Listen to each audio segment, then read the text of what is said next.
Hello guys, आप सब कैसे हैं? आई होप आप बहुत अच्छे होंगे। हम आज जो आपके लिए मूवी लेकर आए हैं वो है पुष्पा 2। बिना किसी देरी के बढ़ते हैं मूवी की ओर। फिल्म की शुरुआत होती है जापान से, जहां पर की शिप के द्वारा कुछ अनजान कंटेनर जो है वो जापान आ जाते हैं और उन कंटेनर में लाल चंदन की लकड़ियां भरी हुई थी और साथ ही पुष्पा भी इन्हीं लाल चंदन की लकड़ियों के साथ मौजूद थे। जब जापानियों ने इन्हें देखा तो उन्होंने पुष्पा को उल्टा टांग दिया था, लेकिन जैसे तैसे पुष्पा ने अपने हाथ छुड़ाए और इन जापानियों से फाइट करने लगे। मालूम चलता है कि दरअसल में इन लोगों ने लाल चंदन की लकड़ियां तो अपने पास रखी, लेकिन कई दिनों से पेमेंट नहीं कर रहे थे, जिस वजह से पुष्पा को ही यहाँ पर आना पड़ा। तो यहाँ पर पुष्पा इन लोगों से एक बहुत ही तगड़ी फाइट करता है, लेकिन आखिर में पुष्पा को गोली लग जाती है और वह समुद्र में गिर जाता है। लेकिन तभी मालूम चलता है कि यह महज एक सपना था। तो अब मालूम चलता है कि पुष्पा सिंडिकेट का लीडर बन चुका है और लाल चंदन की लकड़ियों को कहां पर भेजा जाना चाहिए ये सब कुछ पुष्पा डिसाइड करता है। पुष्पा तो पूरी तरह से राज ही कर रहा था, लेकिन उसके बहुत सारे दुश्मन भी है। उनमें से पहले नंबर का दुश्मन है भंवर सिंह शेखावत, जो कि आईपीएस है। फिल्म के पहले भाग में पुष्पा ने शेखावत को नंगा दौड़ाया था, तो अपनी बेइज्जती का बदला लेने के लिए शेखावत कुछ भी कर सकता है, इसलिए वो एक प्लान बनाता है। जब पुष्पा के लड़के जंगल में जाकर लाल चंदन की लकड़ियों को काटने जाते हैं तो यहाँ पर भंवर सिंह शेखावत भी मजदूर के रूप में उनके साथ मिल जाता है। और जब वो वहां पहुंचा तो इन सभी को प्लान बनाकर अरेस्ट कर लिया था, क्योंकि लाल चंदन की तस्करी में हमेशा पुष्पा बच जाया करता था, क्योंकि उनके पास कोई भी सबूत नहीं थे। शेखावत इन मजदूरों को बुरी तरह से मारता है और इन सभी 230 मजदूरों को जेल में डाल देता है, जिसके बाद एंट्री होती है पुष्पा की, जो कि पुलिस स्टेशन पहुंचते हैं। लेकिन वहां पर शेखावत मौजूद नहीं था, लेकिन कुछ इंस्पेक्टर मौजूद थे। यहाँ पर पुष्पा सारे मजदूरों को लेने के लिए नहीं आए थे, बल्कि सिर्फ और सिर्फ सीनू को लेने के लिए आए थे, क्योंकि आज उसकी शादी है। जब पुष्पा यहाँ से सीनू को ले जाने लगा तो उसने देखा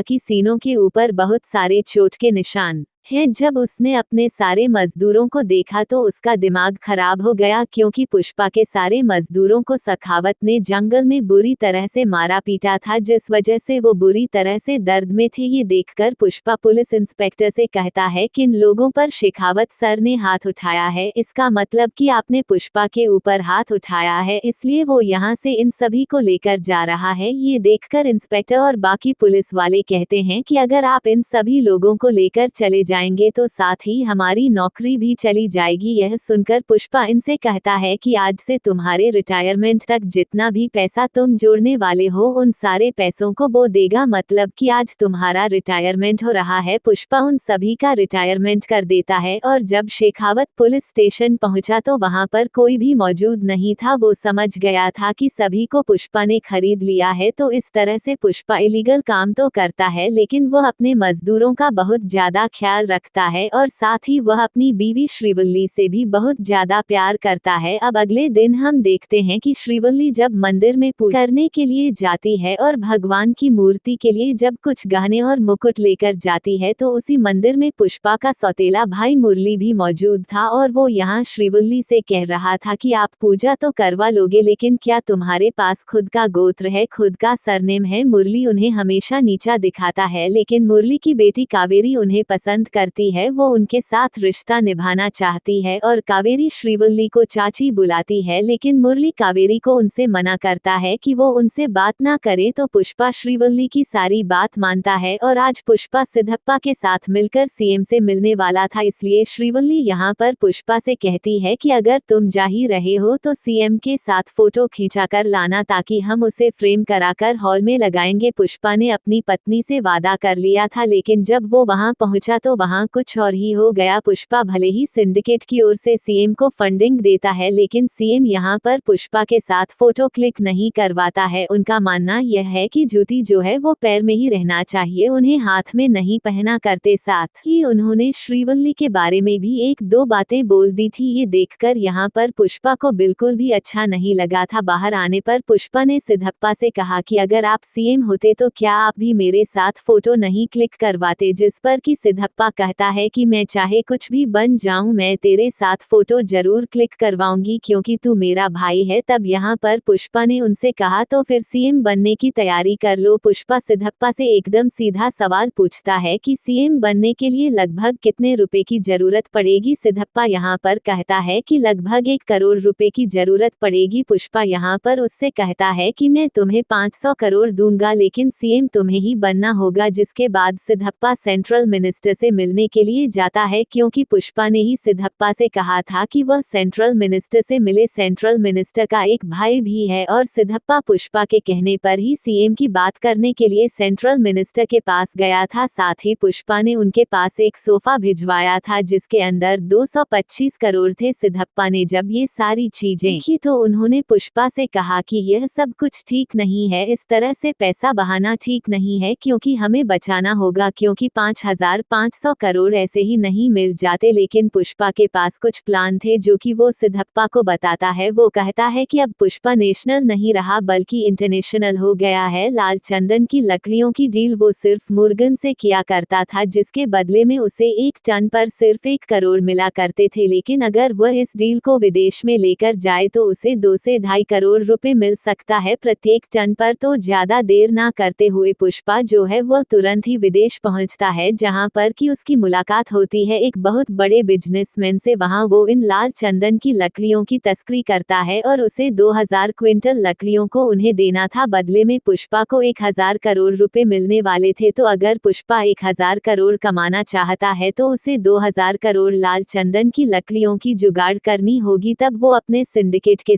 सारे मेंबर को एक्टिव कर देता है और उनसे कह देता है कि सारे जगह से मुझे लाल चंदन की लकड़ियां चाहिए हैं। तो सिंडिकेट के सारे मेंबर जो हैं वो लाल चंदन की लकड़ियों की जुगाड़ करने लगते हैं और वो लाकर वो पुष्पा को देने वाले थे। लेकिन तभी एंट्री होती है मंगल सीनू और उसकी वाइफ की। इन लोगों को मालूम चल जाता है कि पुष्पा जल्द ही 2000 कुंटल लाल चंदन की लकड़ियों को बाहर भिजवाने वाला है। वो ये बात शेखावत से जाकर कहते हैं ताकि शेखावत उन्हें जब्त कर ले। साथ ही मंगल सीन और उसकी वाइफ शेखावत से ये भी कहते हैं कि वो सिंडिकेट के मेंबरों को डराए धमकाया ताकि सारे सिंडिकेट के मेंबर डर जाएं और वो ये काम ना करें। बात कुछ ऐसी है कि मंगल सीनू खुद ही सिंडिकेट का प्रेसिडेंट बनना चाहता है। तो भंवर सिंह को जब ये बात मालूम चली तो उसने सारे चेकपोस्ट पर नाकाबंदी करवा दी। तभी चेकपोस्ट पर एक लाल चंदन से भरा ट्रक पहुंचा। शेखावत वहां पहुंचा और इस बार उसने बिल्कुल भी रहम नहीं की और उस सारे के सारे ट्रक को उसने जला दिया था। साथ ही सिंडिकेट का मेंबर जब यहाँ पर पहुंचा तो यहाँ पर भंवर सिंह ने उसे मौत के घाट उतार दिया था, जबकि मंगल सीनू चाह रहा था कि बस वो से डराए धमकाया। लेकिन भंवर सिंह कहता है कि उसका डराने का अंदाज थोड़ा अलग है। अगर मैंने इसे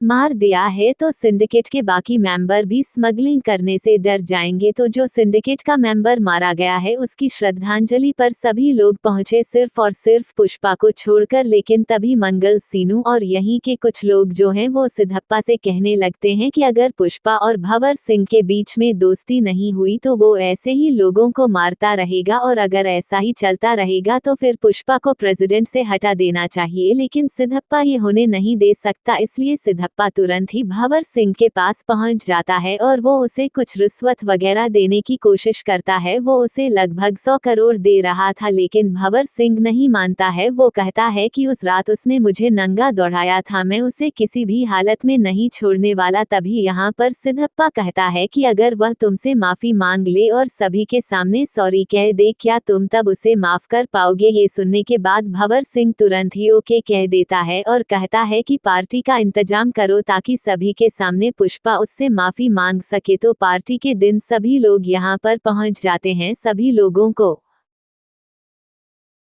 ये देखना था कि आखिर पुष्पा भंवर सिंह से माफी मांगता है या फिर नहीं, क्योंकि पुष्पा आज तक नहीं झुका है। क्या वो आज झुकने वाला था? तो पुष्पा सिद्धप्पा, श्रीवल्ली और कटलेट के कहने पर और सिंडिकेट की भलाई के लिए यहाँ पर उससे माफी मांगने के लिए कह देते हैं। पुष्पा भी बहुत ज्यादा शराब के नशे में था, इसलिए वो सभी के सामने भंवर सिंह से माफी मांग लेता है। ये सुनकर भंवर सिंह बहुत ज्यादा खुश हो जाता है, यहाँ तक कि उसने तो यह आवाज रिकॉर्डिंग तक कर ली थी और यही यही बार बार सुन रहा था, लेकिन जब पुष्पा घर वापस जा रहा था तब उसे बहुत ही ज्यादा अजीब लगा और पार्टी के सारे लोग शॉक्ड थे कि आखिर पुष्पा ने सॉरी कैसे बोल दिया। पुष्पा को इतना ज्यादा बुरा लगा था कि वो तो आईने में अपनी शक्ल भी नहीं देख पा रहा था। उसे इतना तेज गुस्सा आता है कि वह सभी को सड़क पर ही छोड़ देता है और कार को वापस घुमाकर उसी पार्टी में वापस पहुंच जाता है। जब भंवर सिंह यहां से जाने वाला था तब पुष्पा यहां पर भंवर सिंह की कार को एक सॉलिड टक्कर मारता है तो भंवर सिंह स्विमिंग पूल में जाकर गिरता है और फिर पुष्पा उसी स्विमिंग पूल में पेशाब भी करता है। भंवर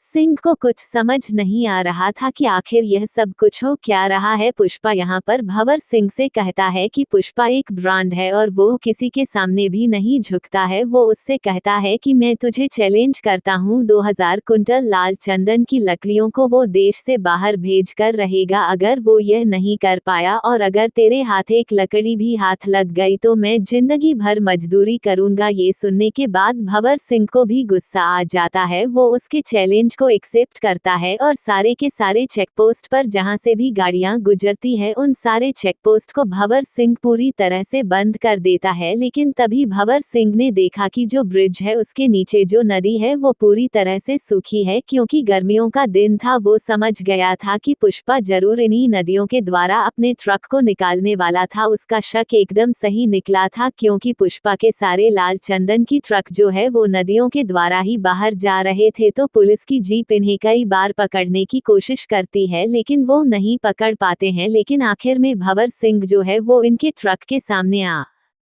जाता है और एक बड़ी सी शॉटगन लेकर इनके ऊपर फायरिंग करता है। तभी कटलेट जो है वो पुष्पा के पास कॉल करके सारी जानकारियां बताता है। पुष्पा कहता है कि तुम वहां से कूद जाओ, जितने भी ट्रक है सारे ड्राइवर को वहां से बाहर निकालो, मुझे किसी भी इंसान की जान को खतरे में नहीं डालना है। यहाँ पर कटलेट जब उसकी बात सुनता है तो सारे ड्राइवर को लेकर यहाँ से चला जाता है और भंवर सिंह इनके ऊपर फायरिंग कर रहा था और ट्रक में जितनी भी लाल चंदन की लकड़ियां थी वो उन्हें भी जब्त कर लेता है। ये देखकर भंवर सिंह मंगल सीनू और उसकी वाइफ को बहुत ही ज्यादा अच्छा लगा था। वो तो एंजॉय कर रहे थे। मीडिया के सामने उन्होंने सारी बात कह भी दी थी कि यह सारी लाल चंदन की लकड़ियां पुष्पा की है। लेकिन थोड़ी देर के बाद मालूम चला कि वो सारी लाल चंदन की लकड़ियां नॉर्मल लकड़ियां हैं, मतलब कि यहाँ पर भंवर सिंह फूल बन गया था। पुष्पा ने उसके पास एक फूल भी भेजा था लेकिन भंवर सिंह कहता है कि मैं अकेला फूल नहीं बनाऊं बल्कि मंगल सीनू और उसकी वाइफ भी फूल बनी है, मतलब कि हम तीनों ही फूल बने हैं। पुष्पा यहाँ उससे कहता है कि पुष्पा नाम सुन के फ्लावर समझे क्या, फ्लावर नहीं है वो बल्कि वाइल्ड फायर है। साथ ही इशारे में उसने ये भी कह दिया था कि जल्द ही वो इस सारी लाल चंदन की लकड़ियों को डर क्रॉस करवाने वाला है। अगर तुम इन्हें रोक सकते हो तो रोक लो। तभी पुष्पा, श्रीवल्ली और पूरी फैमिली जो है वो माता काली के फेस्टिवल में पहुंचते हैं। वहां पर श्रीवल्ली को अचानक से चक्कर आने लगते हैं और मालूम चलता है कि श्रीवल्ली प्रेग्नेंट है। ये देखकर पुष्पा जो है वो काली माता का गेटअप धारण कर लेता है और फिर काली माता का एक सॉलिड तांडव करता है। श्रीवल्ली यहाँ पर पुष्पा से कहती है कि आखिर ये तुम क्या कर रहे हो, जिस पर कि पुष्पा कहता है कि मेरी एक इच्छा है, मैं काली माता से लड़की चाहता हूँ क्योंकि अगर लड़का हुआ तो उसे भी सरनेम देना पड़ेगा, लड़की हुई तो वो किसी दूसरे घर जाकर उसे कोई दूसरा सरनेम मिल जाएगा। तभी इसी जगह पर हम देखते हैं कि कुछ लोग जो हैं वो पुष्पा की भतीजी के साथ मिसबिहेव कर रहे थे, वो उसके साथ बदतमीजी कर रहे थे। ये देखकर पुष्पा को बहुत तेज गुस्सा आ जाता है और फिर लोगों से फाइट करना स्टार्ट कर देता है। ये सारे एक्शन सीक्वेंस बहुत ही कमाल के थे क्योंकि सारे एक्शन इमोशन से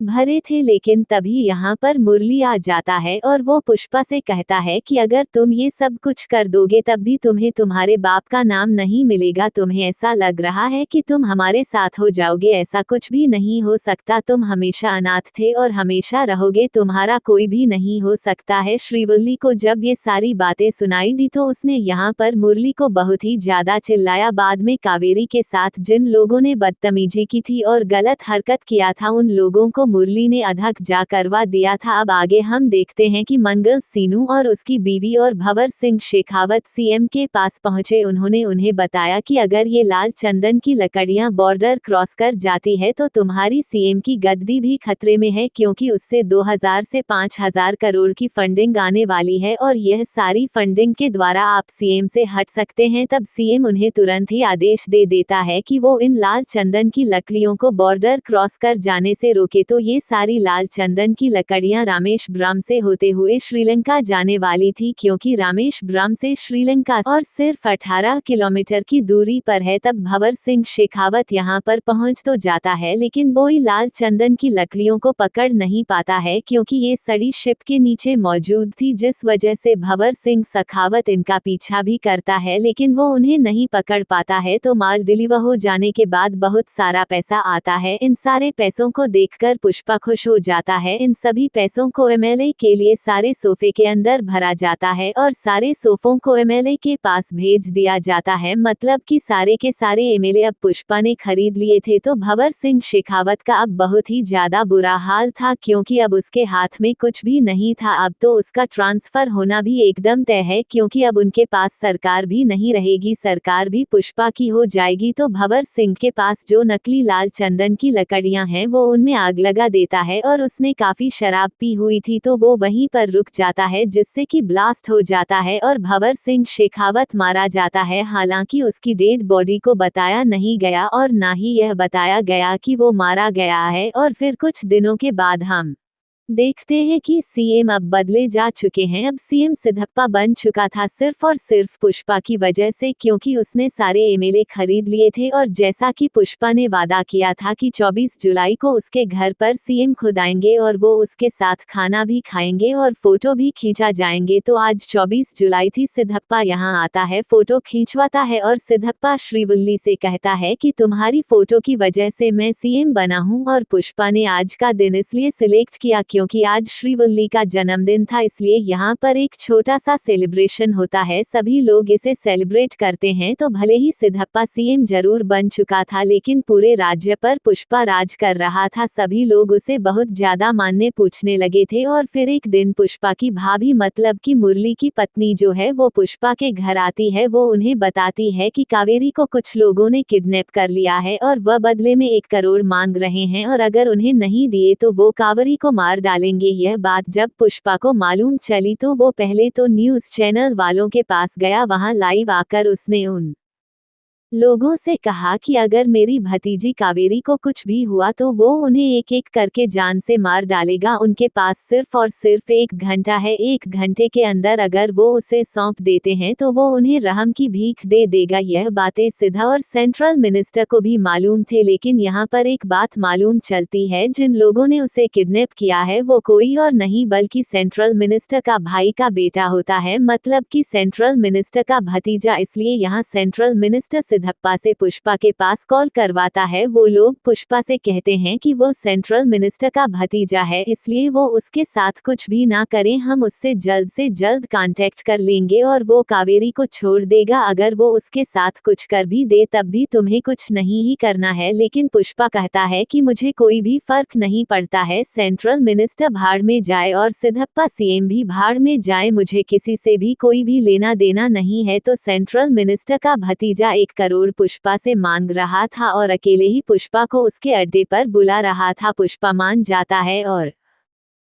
हेलीकॉप्टर से वो वहां पहुंच भी जाता है। यहाँ पर पहुंचकर सबसे पहले तो वो शॉटगन से फायर करता है, लेकिन बाद में मिनिस्टर का भतीजा पुष्पा से कहता है कि तेरी भतीजे के ऊपर भी गन पॉइंट है, इसलिए तुझे थोड़ा ठंडा रहना पड़ेगा। तो यहाँ पुष्पा उन्हें गन दे देता है और बाद में ये लोग पुष्पा को बुरी तरह से मारने लगते हैं। इन्हें बहुत अच्छे से मालूम है कि पुष्पा के हाथ बंधे रहने के बावजूद ये कमाल कर सकता है और सभी को बुरी तरह से मार भी सकता है, इसलिए इस बात बार वो बिल्कुल भी रिस्क नहीं लेते हैं। इस बार वो उसके हाथ बांधते हैं, पैर भी बांधते हैं और फिर वो लोग कावेरी की इज्जत पर हाथ भी डालने लगते हैं। ये देखकर पुष्पा को बहुत ही तेज गुस्सा आया था और फिर वो उन्हें भगा भगा कर काट देता है। तो मिनिस्टर का भाई भी वहां पहुंच चुका था, तो पुष्पा ने मिनिस्टर के भाई समेत भतीजे को भी मार डाला था। ये सारी बातें जब मिनिस्टर को मालूम चली तो वो तो पूरी तरह से पागल हो चुका था। अब अगले सीन में हम देखते हैं कि पुष्पा जब अपने घर होता है तब उसके घर पर मुरली आता है। मुरली को अपनी गलती का एहसास हो गया था, इसलिए वो पुष्पा और पूरी माफी मांगने के लिए आया था। वो कहता है कि मुझे बहुत अच्छे से मालूम चल गया है कि आप ही मेरी फैमिली हो, मैं सिर्फ यहाँ पर कावेरी का कार्ड देने के लिए आया हूँ क्योंकि उसकी शादी होने वाली है और कावेरी ने मुझसे कहा है कि अगर पुष्पा इस शादी में नहीं आते हैं तो मैं मंडप में नहीं बैठने वाली। तब शिवल्ली यहाँ पर पुष्पा को बताती है कि सारे कार्ड पर माँ का नाम है और साथ ही तुम्हारा नाम भी है, वो भी पिता समय। ये देखकर पुष्पा बहुत ज्यादा इमोशनल हो जाता है। उसके बीच आजू बाजू भीड़ लग जाती है उसे चुप करने के लिए, क्योंकि पुष्पा को ऐसा रोता हुआ किसी ने भी बहुत कम देखा था। बाद में पुष्पा भी इन्हें माफ कर देता है और फिर अपनी पूरी फैमिली समेत वो कावेरी की शादी में पहुंचते हैं। सभी लोगों ने एक दूसरे को माफ कर दिया था और अब आगे बढ़ चुके थे और यहाँ मिनिस्टर के घर पर मातम छाया हुआ था क्योंकि मिनिस्टर का भाई और मिनिस्टर का भाई का बेटा जो है वो मारे गए थे। यहाँ पर एक आदमी आता है जिसके हाथ में पार्सल था। जैसे ही वो मिनिस्टर के पास उसे लेकर आता है, अचानक से उसे एक आदमी पहाड़ी पर से ब्लास्ट कर देता है और यहीं पर यह फिल्म खत्म हो